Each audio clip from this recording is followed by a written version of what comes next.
Marco Polo is a consortium of 25 banks growing rapidly, and what's more impressive is the number of corporates and value providers such as logistics and insurers that we anticipate to join over the next 6 months.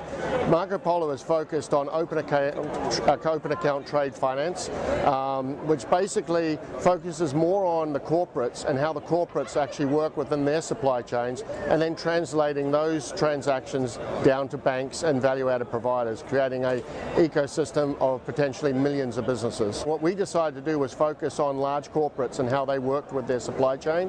So we felt that it was better to offer them a return on investment to be involved with Marco Polo, and then to actually translate that down to the banks. So really the corporates end up benefiting just in the way in which they manage their supply chain. Things like vendor master information synchronization using our blockchain technology with Core R3 and a very, very private and secure network globally. People keep mistaking blockchain with Bitcoin, etc. Really what blockchain to us is a distributed ledger technology which creates massive privacy between different counterparties, and then those counterparties being able to permission that data to other parties that are involved in the transaction. We chose R3's technology, Core, because of the privacy issues, but we also know that eventually, so that we don't create digital islands, we will interoperate with many other blockchains and many other networks. What we're attempting to do in the interoperability of networks is to create TCP/IP for trade.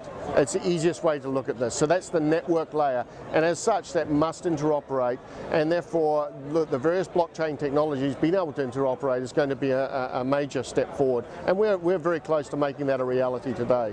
One of the things that we do with all these potentially billions of transactions that have really got nothing to do with payments, actually at the end of it, it actually results in a payment. So what I'm really interested in Money 2020 is looking at some of the advances in consumer-led payments and working out how they could translate into business-to-business payments going forward, and how we could maybe partner with some of this technology and put it onto our network.